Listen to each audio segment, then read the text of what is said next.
کسی دانا کا قول ہے کہ اگر بولنا چاندی ہے تو خاموش رہنا سونا ہے۔ ہم ایک ایسی دنیا میں رہتے ہیں جہاں ہر کوئی اپنی بات منوانا چاہتا ہے، جہاں شور زیادہ اور سماعت کم ہے۔ لیکن کیا آپ جانتے ہیں کہ کائنات کی بڑی بڑی تبدیلیاں خاموشی میں جنم لیتی ہیں؟ پودا جب بیج سے نکلتا ہے تو کوئی شور نہیں ہوتا، سورج جب طلوع ہوتا ہے تو کوئی آواز نہیں آتی۔ خاموشی بزدلی نہیں بلکہ ضبط نفس کی انتہا ہے۔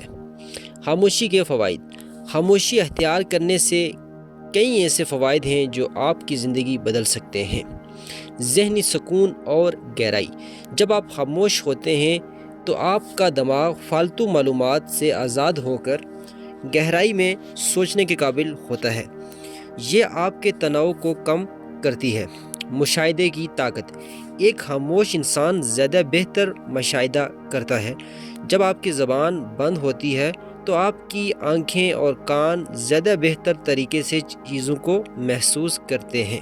دوسروں کا احترام۔ خاموشی سے دوسرے کی بات سننا اسے اہمیت کا احساس دلاتا ہے، جس سے آپ کے تعلقات میں بہتری آتی ہے۔ غلطیوں سے بچاؤ۔ خاموشی آپ کو جذباتی فیصلے کرنے اور تلخ باتیں کرنے سے روکتی ہے، جس پر بعد میں پچھتانا پڑ سکتا ہے۔ زیادہ بولنے کے نقصانات۔ دوسری طرف بلا ضرورت بولنا انسان کی شخصیت کو ہلکا کر دیتا ہے۔ اس کے کچھ بڑے نقصانات یہ ہیں۔ اعتبار کی کمی۔ جو شخص بہت زیادہ بولتا ہے لوگ اکثر اس کی باتوں کو سنجیدہ لینا چھوڑ دیتے ہیں۔ رازوں کا افشا ہونا۔ زیادہ گفتگو کے دوران اکثر انسان وہ باتیں بھی کہہ جاتا ہے جو اسے چھپانی چاہیے تھی۔ توانائی کا ضیاع۔ بولنا ایک جسمانی اور ذہنی مشقت ہے۔ فضول گفتگو آپ کی وہ توانائی ضائع کر دیتی ہے جو آپ کسی تعمیری کام میں لگا سکتے تھے۔ رشتوں میں تلخی۔ زیادہ تر جھگڑے ضرورت سے زیادہ بولنے اور سامنے والے کی بات کاٹ کر جواب دینے کی وجہ سے پیدا ہوتے ہیں۔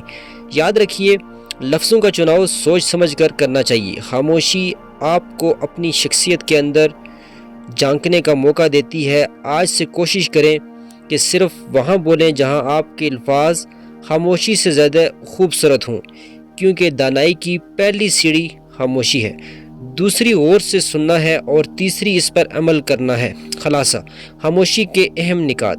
اگر آپ اس موضوع پر مزید تحقیق کرنا چاہیں تو یہ 4 اہم نکات ذہن نشین کر لیں۔ خود شناسی۔ خاموشی انسان کو خود سے ملواتی ہے۔ نمبر 2، حکمت۔ کم بولنے والے کو لوگ دانا سمجھتے ہیں۔ نمبر 3، غصے پر قابو۔ خاموشی غصے کا بہترین علاج ہے۔ نمبر 4، اثر انگیزی۔ جب خاموش رہنے والا انسان بولتا ہے تو اس کے لفظوں میں وزن ہوتا ہے۔ تو مجھے امید ہے میں نے جو ویڈیو بنائی ہے یہ آپ کو پسند آئی ہے، آپ کے علم میں اضافہ ہوا ہے اور آپ دوسرے لوگوں تک بھی یہ پیغام پہنچائیں۔